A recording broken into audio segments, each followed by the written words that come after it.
भगवान गोपाल कृष्ण की जय। तुलसी मैया की जय। आज बड़ा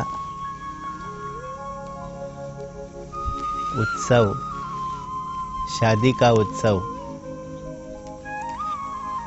भगवान विष्णु और माता तुलसी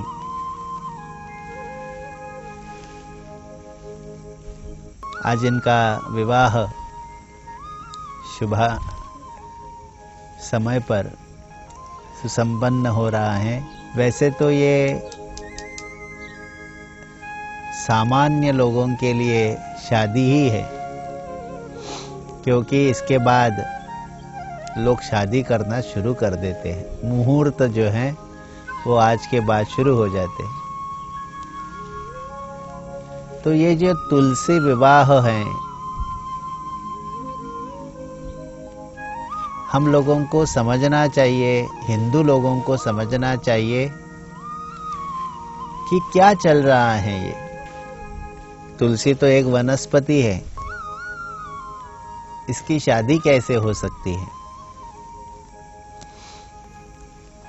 लेकिन हिंदू धर्म जिस तरीके से हमारे सामने रखा है, वो जानने के लिए, समझने के लिए वैसे तो बुद्धि की आवश्यकता है, मति चाहिए, वो भी सन्मति। यदि सद्बुद्धि है, सन्मति है, तो हमारा धर्म आपको, हमारी ये जो सारी काल्पनिक चीजें जो सामने से दिखती हैं, उसमें बड़ा गहन अर्थ भरा हुआ है। इसलिए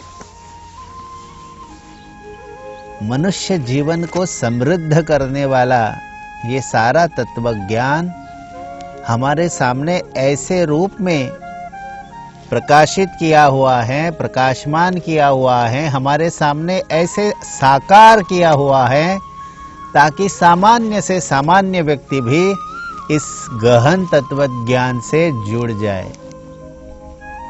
इसलिए ये आकारमान सामान्य से सामान्य जन तक किया गया है। एक बड़ी पतिव्रता स्त्री जो राक्षस कुल में पैदा हुआ, राक्षसी आचरण करने वाला,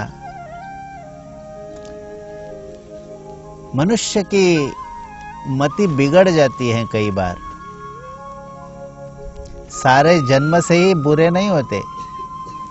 राक्षस या दैत्य ये गुण है, वो आज भी है। लेकिन सबसे पहले तो ये बात है कि हम जागरूक रहने चाहिए।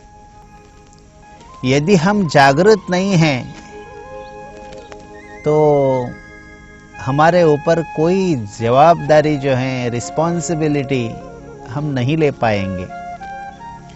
इसलिए जागरूकता बड़ी महत्व की चीज है। जो जागरूक है वो दुनिया अपने मुट्ठी में कर सकता है। तो ये भगवान विष्णु की सदा सदा आराधना करने वाली वृंदा, दुष्ट प्रवृत्ति का आचरण करने वाला एक राक्षस उनसे विवाह हुआ। लेकिन जब जब देव हो, देवता हो, जब जब किसी व्यक्ति को आशीर्वाद दे देते हैं, तब से संतुष्ट होकर वर मांगने के लिए कहते हैं, तो लोग मदांध होते हैं। भ्रष्ट हो जाते हैं। अच्छा ज्यादा देर तक तपस्या के बिना टिकता नहीं है। इसलिए जो जो तप कर रहे हैं, जो जो साधना कर रहे हैं, उन लोगों को अपने मन, मस्तिष्क इत्यादि पर संयम होना चाहिए। और ये संयम ही मनुष्य का तप के स्वरूप में मनुष्य को देवतुल्य करता है। अन्यथा इतनी सारी विद्या लेकर भी रावण दुष्ट बना रहा। घमंड, गर्व, इतर स्त्रियों के ऊपर बुरी दृष्टि, यानी मन, मति दुराचरण में व्यग्र रही। तो ये वृंदा बड़ी पतिव्रता थी। भले उसका पति जो है वो दुष्ट काम करता हो, लेकिन वो अपने पति पर प्यार करती थी, बहुत पतिव्रता थी, पत्नी थी। तो जब देवों पर आक्रमण करने गया, तब वृंदा बोली आप मत जाइए। बोले मुझे तो जाना ही जाना है। उसके बाद बोले कि आप जब तक नहीं आएंगे तब तक मैं यहां तपस्या में व्यस्त रहूंगी। आपका जिंदा रहना मेरे लिए सर्वोपरि है। तो देवों से युद्ध करने के लिए जब गया, तब वो देवों को परास्त करने लगा। उसको कुछ नहीं हो रहा था। इसका परिणाम ये रहा कि देव चिंतित रह गए, चिंता करने लगे कि अब कैसा होगा। ये दुष्ट बुरी नजर डाल रहा है भगवती पर, बुरी नजर डाल रहा है अन्य देवताओं के ऊपर।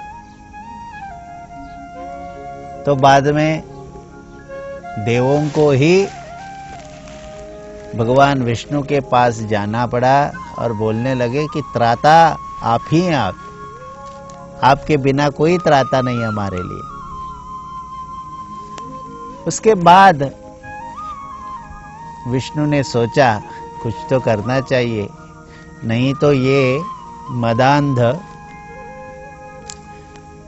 अपने दुष्ट कर्मों से सबको त्रासदी देगा।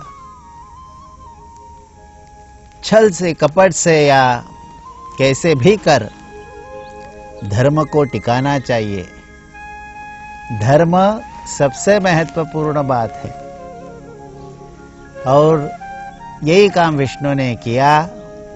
और बड़ा दिमाग लगा के साम दाम भेद और दंड जैसे बताते हैं, वो सारे उपायों से धर्म की स्थापना होनी चाहिए। धर्म ही सबसे महत्वपूर्ण है। तो धर्म का कार्य करने के लिए वृंदा का जो सतित्व है, वृंदा का पातिव्रत्य है, वो भंग होना आवश्यक था। क्योंकि जब तक ये यहां बैठी हुई हैं, तब तक वो दुष्ट हार नहीं जाएगा। वो देवों को, देवताओं को परेशानी में डालेगा। इसलिए सारे सज्जन शक्ति को, सज्जन लोगों को सताता रहेगा। इसलिए जब उसका पातिव्रत्य भंग किया गया, तब जाकर वो दुष्ट मर गया। और बाद में वृंदा को पता चला कि भगवान विष्णु ने मुझसे छल किया, कारस्थान किया।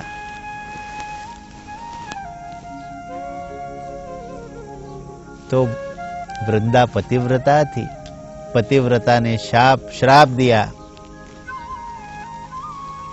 कि आप पत्थर समान दिल है आपका। आप जानते नहीं एक स्त्री का अपने पति पर कितना प्यार होता है। पत्थर दिल है आप, पत्थर के समान आपकी भावना आप जानते नहीं, इसलिए मेरी भावना आप नहीं समझ पाए। इसलिए मैं अभी मेरे पति के साथ सती जाती हूँ, लेकिन आप भी ऐसे ही पत्थर दिल बनोगे, पत्थर जैसे आप बनोगे। आपको भी यही भावना जो मुझे सहनी पड़ी है, आपको भी वही भावना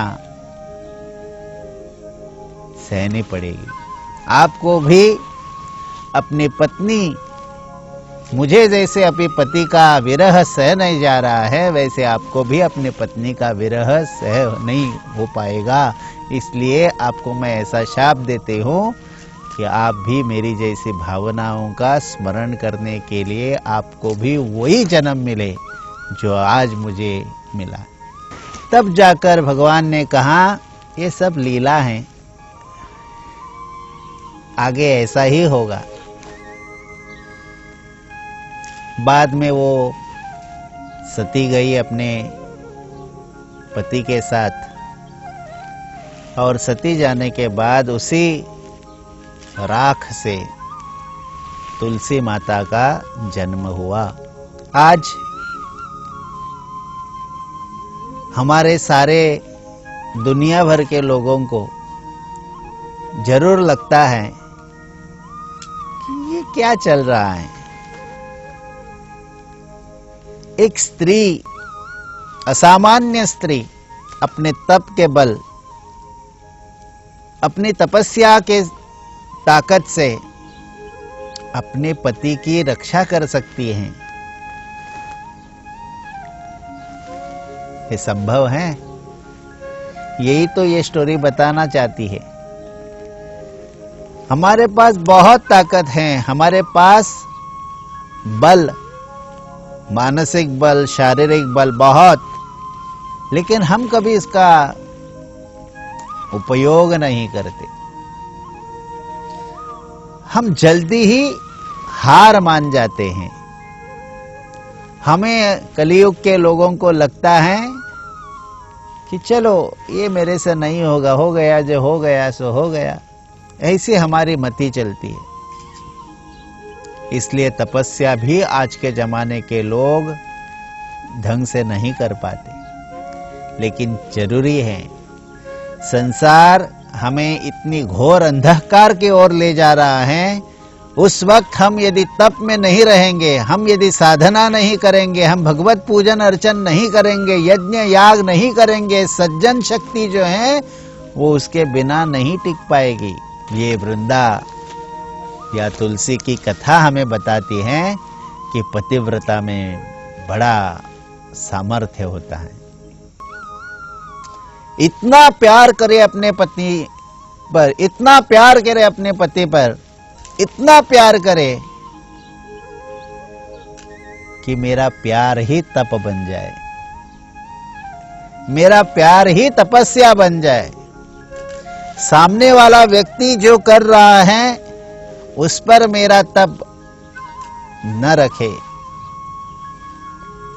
जैसे कि सामने पत्थर होता है, वृक्ष होते हैं, हमारा वंदन तो भगवान को ही। मंदिर में चाहे पत्थर की मूर्ति हो या और काष्ठ की मूर्ति हो, हमारी श्रद्धा थोड़ी ना काष्ठ पर होती है या पत्थर पर होती है, हमारी श्रद्धा तो भगवान पर होती है। हम मूर्ति पूजक नहीं हैं, हम भगवत पूजक हैं, हम भगवान को पूजने वाले हैं। कई लोग हमें बोलते हैं कि हम मूर्ति पूजक हैं। हमारी जड़ें इतनी मजबूत हैं धर्म की कि कोई भी आकर कुछ भी नहीं कर सकता, कोई भी आकर धर्मांतरण कर सकता है।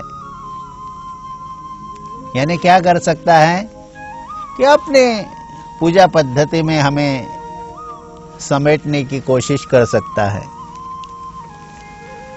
लेकिन दुनिया में एक भी ऐसा धर्म नहीं या पंथ नहीं जहां हम अपना अधिष्ठान स्वरूप जो ब्रह्म ज्ञान है उसकी आराधना नहीं कर सकते। भूजल तेज समीरख रवि शशि काष्ठादि की सारे दुनिया भर के जितने भी आप पूजा पद्धतियां ले लीजिएगा, सनातन वैदिक हिंदू धर्म उसको समाहित कर चुका हुआ होगा। सारी बातें आप मूर्ति को मानो न मानो, आप काष्ठ को मानो, पत्थर को मानो न मानो, वृक्ष को मानो न मानो, पानी को मानो न मानो, सारे अंतर्भूत है हमारे धर्म में। इतना विशाल और इतना गहरा ज्ञान देने वाला ये सनातन वैदिक हिंदू धर्म है। गर्व से कहते हैं। आज के जमाने में जितनी स्त्रियां हैं, महिलाएं हैं, भगिनी हैं, हमारी माताएं हैं, उनको अपनी ताकत महसूस होनी चाहिए। जब जब हम तुलसी वृंदावन हमारे घर के सामने देखते हैं, महिलाओं का सामर्थ्य का, महिलाओं की पातिव्रत्य, श्रेष्ठ पातिव्रत्य का उनको ज्ञान बोध होना चाहिए। ये घर के सामने जो वृंदावन, तुलसी वृंदावन खड़ा है, ये मेरे बल यानी तपस्या का प्रतीक है। ये घर जो है अंदर, वो उसकी मालकिन खड़ी है बाहर। इतनी श्रेष्ठता है वो तुलसी वृंदावन। महिलाओं का गौरव है ये तुलसी वृंदावन घर के सामने। और ये तुलसी वृंदावन उन्हीं के घर के सामने होते हैं जो महिलाओं को सम्मान देने के योग्य होते हैं। जिनको जिनको महिलाओं को सम्मान देने का विचार है, वो तुलसी वृंदावन जरूर अपने घर के सामने खड़ा करेगा। एक स्त्री का सम्मान यानी तुलसी वृंदावन है। एक स्त्री की ताकत, तपस्या व पातिव्रत्य धर्म, इसका मतलब ये तुलसी वृंदावन है। मनुष्य की श्रेष्ठता, धर्म की श्रेष्ठता, संस्कृति की श्रेष्ठता बताने वाली जो कोई है तो वो तुलसी वृंदावन है। जान जाइए आप लोग। इसलिए ये तुलसी वृंदावन महिलाओं का नेतृत्व करता है। स्त्री का सम्मान, घर के सामने खड़ी हुई ये तुलसी माता, तुलसी मैया बार बार एक स्त्री को घर के सामने खड़े होकर बताती रहती है कि तू साक्षात लक्ष्मी है, तू देवी है, तू पूजनीय है, तू धर्म स्थापना करने वाली है, तू संस्कृति संभालने वाली है, तू आदर्श है।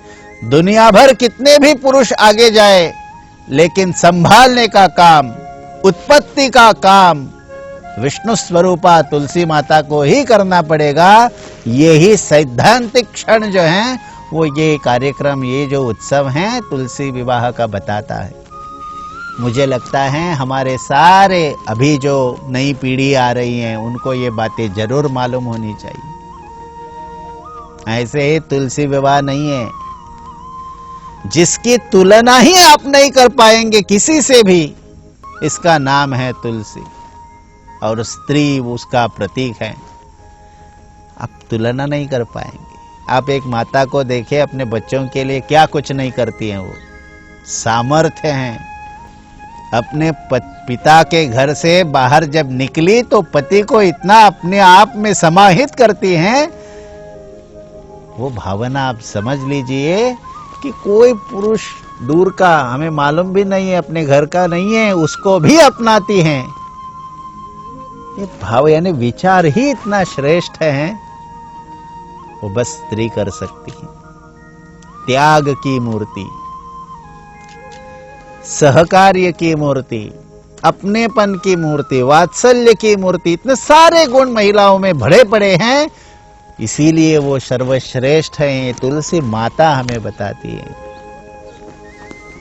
आज इसी स्त्री गौरव का ये उत्सव है।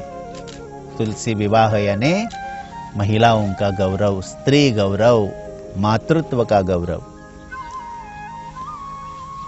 हमारे नसीब में कैसा पति होगा, कैसे पिता होगा, कैसे बंधु होगा मालूम नहीं, लेकिन मैं कैसे रहूंगी मुझे मालूम होता है। उसी को स्त्री कहते हैं, उसी को माता कहते हैं। सामने कैसा होगा मालूम नहीं है, लेकिन सामने कैसा होना चाहिए इसके बारे में भरपूर जानकारी रखकर वो जीती हैं। इसलिए स्त्री सर्वमान्य है, सर्वपूजनीय है। आज ये तुलसी माता, और जब भगवान को उन्होंने श्राप दिया तो भगवान बोले चलो मैं भी आपने जैसे कहा वैसा पत्थर का रूप धारण करता हूं, और ये जो तुलसी का पौधा है वनस्पति के रूप में साक्षात लक्ष्मी से भी अधिक प्यारी विष्णु को तुलसी प्रिय है। इसलिए भगवान जब तुलाधार हुआ विष्णु श्री कृष्ण जी का, तो वहां सारा सोना इकट्ठा हुआ था, दूसरे में बस तुलसी दल डाला तो भगवान को वो ज्यादा प्रिय लगा, क्योंकि भगवान तुलसी को सबसे ज्यादा प्यार करते हैं। ऐसी तुलसी का महात्म्य है।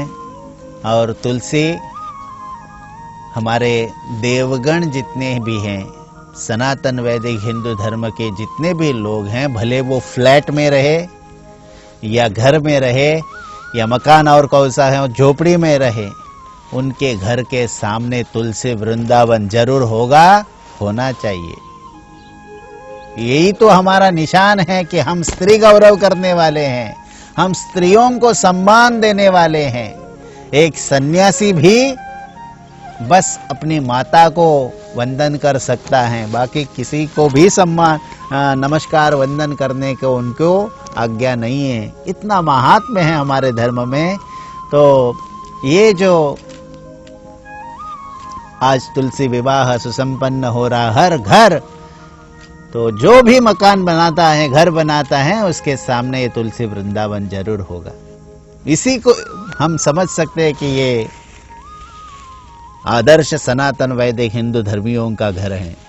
और इसलिए जब तुलसी माता वहां खड़ी हैं, तो उसके घर में जो भगवान का घर है, देवघर है, उसमें ये तुलसी माता पवित्र ऑक्सीजन जो है वो वहां भेज देती है। इसलिए तुलसी माता परम पूजनीय है, वंदनीय है। सनातन वैदिक हिंदू धर्म का द्वार पर खड़ी होकर नेतृत्व करती हैं। जी हाँ, ये हिंदुओं का घर है। आज हमारे सारे हिंदू भाइयों ने सनातन वैदिक हिंदू धर्म के अनुसार उन्होंने ये तुलसी विवाह सुसंपन्न किया है। वैसे तो शास्त्रीय दृष्टि से देखा गया तो ये तुलसी और ये शालिग्राम, भगवान भी पत्थर के से ऐसे बन गए, उसको हम शालिग्राम बोलते हैं। तो वो शालिग्राम और तुलसी ये दोनों भी भगवान विष्णु और माता लक्ष्मी का विग्रह माना गया है। तो ये दोनों का विवाह कब मनाते हैं, विवाह कब करना चाहिए? जब मनुष्य जागृत है। जागृत है तो आपको विवाह करने का अधिकार है। आपको मालूम ही नहीं आप क्या कर रहे हो, तो आप अभी जागृत नहीं हैं, आप अभी भी सोए हुए हो, अज्ञान है आप में। तो जब आप अज्ञानी हो तो आपको विवाह करना ठीक नहीं है। जब आप रिस्पॉन्सिबिलिटी ले सकते हैं, जवाबदार बन गए हैं, जागरूक बन गए हैं, तभी आप विवाह कर सकते हैं। इसलिए एकादशी के बाद द्वादशी के दिन तुलसी माता और भगवान विष्णु का विवाह हम करते हैं। विवाह करना यानी जुड़ जाना, मिलना। अभी ये तुलसी का पौधा है, ये पत्थर है, ये इनका शादी कैसे हो सकती है? ये सब प्रतीकात्मक हैं, विग्रह स्वरूप हैं। जैसे कि भारत माता का ध्वज, हम भारत माता के रूप में ही तिरंगे को मानते हैं। उसमें भारत माता कहाँ है? उसमें भारत कहीं नहीं है। लेकिन हमने माना कि ये तिरंगा जो है, ये जो कपड़ा है, ये जो 3 रंग और उसमें जो चक्र हैं, वो हमारे देश का है। हमने माना कि नहीं? हमने माना, हमने ही तैयार किया और हम ही उस पर प्यार करते हैं, हमने ही उसको एक चौकट में रखा है, हम ही उसको सम्मान देते हैं, हम ही उसको पूछते हैं, हम ही उसको रिस्पेक्ट देते हैं, सब हम ही करते हैं। लेकिन वो रिस्पेक्ट कपड़े के लिए नहीं करते, रंगों के लिए नहीं करते, वो हमारे देश का एक प्रतीक हमने बनाया है, जिसको हम नमस्कार कर सकते हैं, वंदन कर सकते हैं, पूजन कर सकते हैं, सम्मान दे सकते हैं। देश का वो प्रतीक है, धर्म देश का ध्वज। वैसे भी धर्म का ध्वज है हमारा भगवा, उसको भी हम वैसे ही मानते हैं। इसे प्रतीकात्मक हैं। तुलसी का पौधा हो या मूर्ति की पूजा हो या शालिग्राम की पूजा हो या शंख की पूजा हो, ये सारा हमारा जो तत्वज्ञान है वो प्रतीकात्मक आपके सामने रखा है। आप उस पर चिंतन करो कि शादी क्यों करनी है? पुत्र प्राप्त्यर्थम। ऐसा पुत्र प्राप्त हो जो मुझे नरक में नहीं अच्छी गति प्रदान करे, इसलिए पुत्र चाहिए। तो विवाह जो है वो इसलिए करना चाहिए ताकि संतान उत्पत्ति हो जाए। और कैसे संतान? अच्छी संतान। संतति जो है वो ईश्वर को मानने वाली होनी चाहिए। अभी ईश्वर को मानने वाली संतति यदि चाहिए तो वैसा सत्कर्म भी होना चाहिए। तो ये तुलसी विवाह हमें बताता है कि यदि आप विवाह यानी सक्षम हैं आप जवाबदार बनने के लिए, तो आपको पहली बात ये मालूम होनी चाहिए कि प्रजा उत्पत्ति जो है वो धर्म के अनुसार होनी चाहिए। इसलिए आपको जागरूक रहना चाहिए। और ये जो जागरूकता है वो जब आप में है तब ही आप विवाह कर सकते हैं।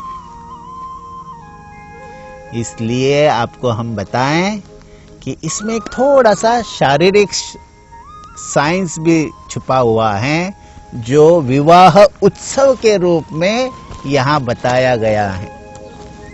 मेरे सारे हिंदू भाई बहन या सक्षम लोग जिनको मति है, सद्बुद्धि है, जो धर्म जानना चाहते हैं, उसको जरूर हमारे धर्म के बारे में सोचना चाहिए, रिसर्च करना चाहिए, संशोधन करना चाहिए कि सचमुच में ये बस ऐसे ही विधि करते रहना है या इस पर कोई गहन अर्थ जो भरा हुआ है उसको भी हमें उसके भी संशोधन की चेष्टा हमें करनी चाहिए।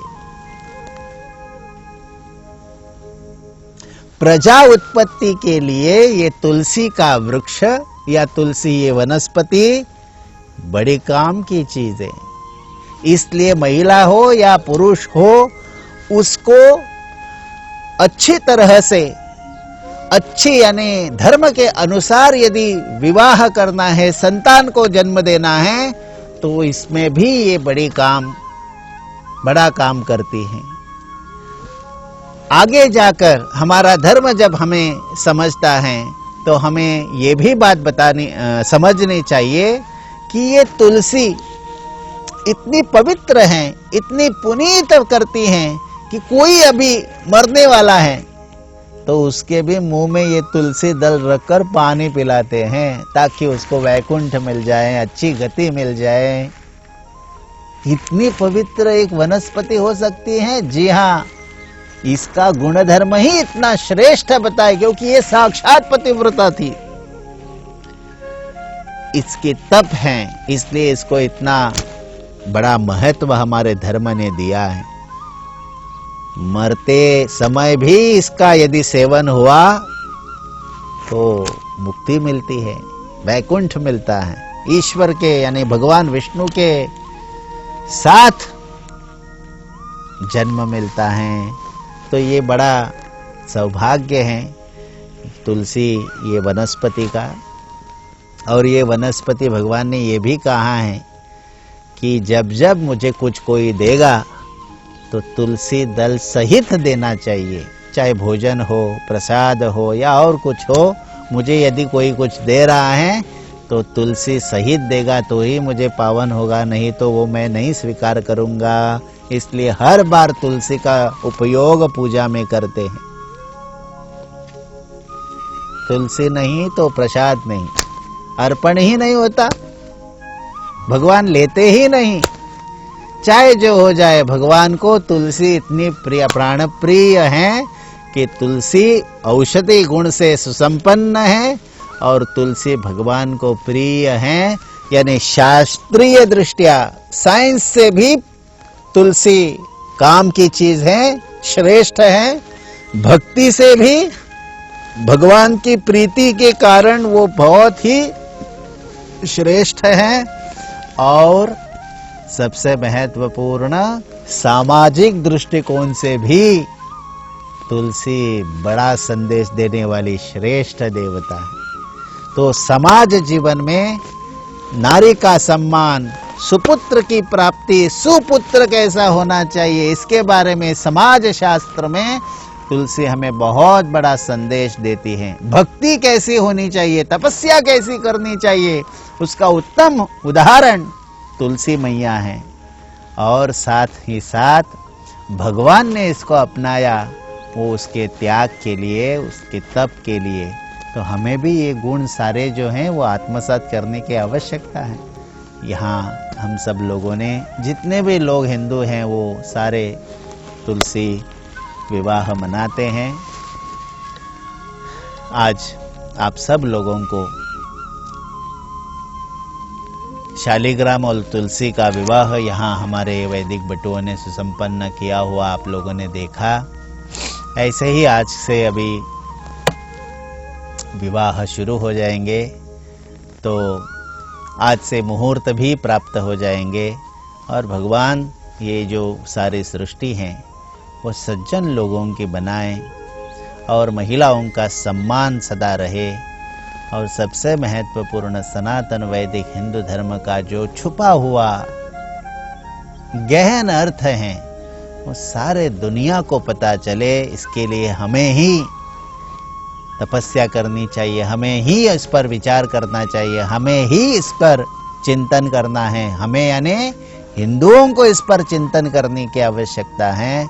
नहीं तो हम इतना सारा ये जो तुलसी वृंदावन बनाते हैं इसकी कोई महत्व नहीं है, लेकिन वो जो वनस्पति हैं उसकी महत्वता है।